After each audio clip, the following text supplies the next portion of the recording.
தமிழ்நாட்டில் வியாழக்கிழமையன்று 8 மாவட்டங்களில் வெப்பநிலை 100 டிகிரி ஃபாரன்ஹீட்டுக்கு மேல் பதிவானது. வழக்கமாக ஏப்ரல் மே மாதங்களில் சுட்டெரிக்கும் வெயிலின் பாதிப்பு இந்த ஆண்டு மார்ச் மாதத்திலேயே தொடங்கிவிட்டது. அதிகபட்சமாக வேலூரில் 104 டிகிரி ஃபாரன்ஹீட்டுக்கு மேல் வெப்பநிலை பதிவானது. இதனால் பகல் நேரத்தில் மக்கள் சுட்டெரிக்கும் வெயிலால் கடுமையான அவதிக்குள்ளாகினர். வெயிலோட தாக்கம் ரொம்ப கடுமையா இருக்கு. ரொம்பவும் வேக்காடா இருக்குது. ஃபேனு ஏசி ஏப்ரல் மேல தான் போடுவோம். இப்பதான் ஏசி போட்டுக்கணும் போல தருது. ஸ்கூல் பசங்களும் போறது கஷ்டப்படுறாங்க. பஸ்ல ஏறி போய் வரணும்னா ரொம்ப கஷ்டம். Exam time. இதற்கடுத்தபடியாக திருப்பத்தூர், கரூர், பரமத்தியில் தலா 102 டிகிரி ஃபாரன்ஹீட் வெப்பம் பதிவானது. சென்னை, சேலம், ஈரோட்டில் 101 டிகிரி ஃபாரன்ஹீட்டும், திருத்தணி, திருச்சியில் 100 டிகிரி ஃபாரன்ஹீட்டும் வெப்பநிலை வாட்டி வதைத்தது.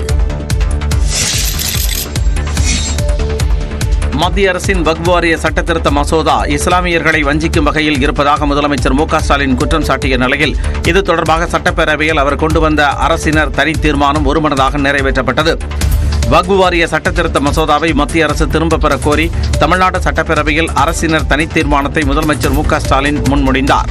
வக்ஃப் அமெண்ட்மெண்ட் பில் 2024 முழுமையாக திரும்பப் பெற வேண்டும் என்று ஒன்றிய அரசை இப்பேரவை வலியுறுத்துகிறது என்ற தீர்மானத்தை நான் முன்மொழிந்து அமைகிறேன். பின்னர் பேசிய அவர் வக்ஃப் வாரியங்களின் கட்டமைப்பு மாற்றப்பட்டு மத்திய அரசின் தலையீடு அதிகரிக்கும் வகையில் சட்டத்திருத்தம் கொண்டு வந்திருப்பதாக முதலமைச்சர் விமர்சித்தார். இது வக்ஃப் நிறுவனங்களின் சுயாட்சியை பாதிக்கும். வக்ஃப் நிலங்களை நில அளவை செய்யும் அதிகாரம் நில அளவை ஆணையரிடமிருந்து மாவட்ட ஆட்சியருக்கு மாற்றப்பட்டுள்ளது. இதன் மூலமாக வக்ஃப் நிலவரம் குறித்து முடிவு செய்யும் அதிகாரம் வக்ஃப் வாரியத்திடமிருந்து நீக்கப்பட்டுள்ளது. அனைத்து மக்களுக்கும் அவரவர் மதங்களை பின்பற்றுவதற்கான அரசியலமைப்பு சட்டம் வழங்கியுள்ள உரிமையை பேணிக் காக்கும் கடமை தேர்ந்தெடுக்கப்பட்ட அரசுகளுக்கு இருப்பதாக முதலமைச்சர் கூறினார். சட்டப்பேரவையில் முதலமைச்சர் முன்மொழிந்த அரசினர் தனி தீர்மானத்திற்கு எதிர்க்கட்சியான அதிமுக தனது ஆதரவை தெரிவித்தது. தீர்மானத்தை ஆதரித்து பேசிய அதிமுக கொறடா SP வேலுமணி, மத்திய அரசின் வக்ஃப் வாரிய சட்ட திருத்தம் அமலுக்கு வந்தால் வாரியம் கொண்டு வரப்பட்டதற்கான நோக்கமே சிதைந்துவிடும் என கூறினார்.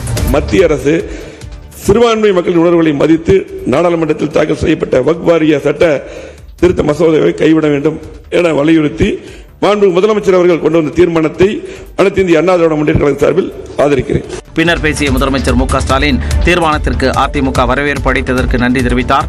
அதே சமயம் அடுத்த முறை எடப்பாடி பழனிசாமி டெல்லி செல்லும் போது இப்பிரச்சினை குறித்து உள்துறை அமைச்சரிடம் பேச வேண்டும் என வலியுறுத்தினார். மொழிக்குழுவை பற்றி நான் பேசியிருக்கிறேன் என்று நிருபரத்தில் சொல்லியிருக்கிறார். சென்னையில் இறங்கிய பிறகு அதற்காக நான் உள்ளபடியே இந்த அவையின் சார்பில் அவருக்கு நன்றி தெரிவித்துக் கொள்கிறேன். நன்றி தெரிவிக்க அதே நேரத்தில் எப்படி இருமொழி கொள்கையை பற்றி வலியுறுத்தி வந்திருக்கேன்னு சொன்னாரோ அதுவே இந்த பிரச்சனையும் அடுத்த முறை டெல்லிக்கு செல்கிற போது அவர் வலியுறுத்த வேண்டும்.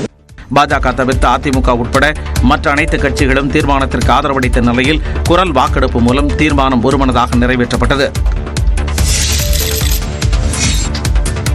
வக்ஃப் வாரிய மசோதா தொடர்பான தீர்மானத்திற்கு எதிர்ப்பு தெரிவித்து சட்டப்பேரவையில் இருந்து பாஜக வெளிநடப்பு செய்தது. சட்டப்பேரவையில் தனி தீர்மானத்தை எதிர்த்து பேசிய பாஜக MLA வானதி சீனிவாசன் வக்ஃப் வாரிய பிரச்சனையால் தான் கடந்த வாரம் திருநெல்வேலியில் கொலை நடந்ததாக குற்றம் சாட்டினார். இதற்கு பதிலளித்த அமைச்சர் ரகுபதி, மதத்தின் அடையாளமாக கருதப்படும் வாரியத்தில் மற்றொரு மதத்தைச் சேர்ந்தவரை புகுத்துவது எந்த வகையில் நியாயம் என்று கேள்வி எழுப்பினார். நாடு முழுவதும் சுற்றுப்பயணம் மேற்கொண்டு கருத்துக்களை கேட்டறிந்த பின்புதான் சட்ட திருத்தம் மேற்கொள்ளப்பட்டதாக வானதி சீனிவாசன் விளக்கம் அளித்தார். இதற்கு ஆட்சேபனை தெரிவித்த அமைச்சர் ரகுபதி, பேரளவிற்கு சுற்றுப்பயணம் செய்துவிட்டு ஆதரவாளர்களின் பரிந்துரைகளை மட்டுமே ஏற்றதாக குற்றம் சாட்டினார்.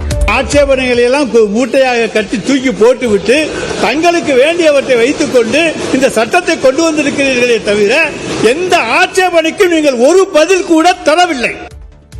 அதுபோக இது குறித்து விரிவாக பேச அனுமதி தர மறுப்பதாக வானதி சீனிவாசன் கூறினார். ஒவ்வொரு விஷயத்திற்கும் தனித்தனியாக சமூக நீதி, ஒட்டுமொத்தமாக இன்க்ளூசிவ் இதெல்லாம் பதில் சொல்வதற்கு எனக்கு நேரம் நீங்கள் கொடுத்தீர்கள் என்றால் நல்லா இருக்கும். ஆனா தீர்மானத்தில் பேசுறதை நீங்க வழக்கம் போல ஆதரித்து அல்லது எதிர்த்து பேசுங்கன்னு சொல்லுவீங்க. உடனடியாக அவர் எவ்வளவு நேரம் வேண்டுமானாலும் பேச சபாநாயகர் அனுமதிக்க வேண்டும் என முதலமைச்சர் கேட்டுக்கொண்டார். எங்களுடைய நாடாளுமன்ற உறுப்பினர் ராஜா அவர்களையும் அப்துல்லா அவர்களையும் பேசவே விடவில்லை. அவங்க கொடுத்த எதிர்ப்பை கூட பதிவு செய்யல. இப்போ நாம கொண்டு வந்திருக்கக்கூடிய இந்த சட்டத்தை பேசுவதற்கு அதிகமாக இப்போது பாரதிய ஜனதா கட்சியை சார்ந்த வானதி சீனிவாசன் அவர்களுக்கு தான் அதிக வாய்ப்பு கொடுத்திருக்கிறது. இன்னும் எவ்வளவு நேரம் பேச வேண்டுமானாலும் சபாநாயகர் அனுமதிக்க வேண்டும் என்று நான் பணிவோடு கேட்டுக்கொள்கிறேன். ஏனால் ஜனநாயகம். இதனை ஏற்காமல் பாஜக MLAக்கள் அவையில் இருந்து வெளிநடப்பு செய்தனர்.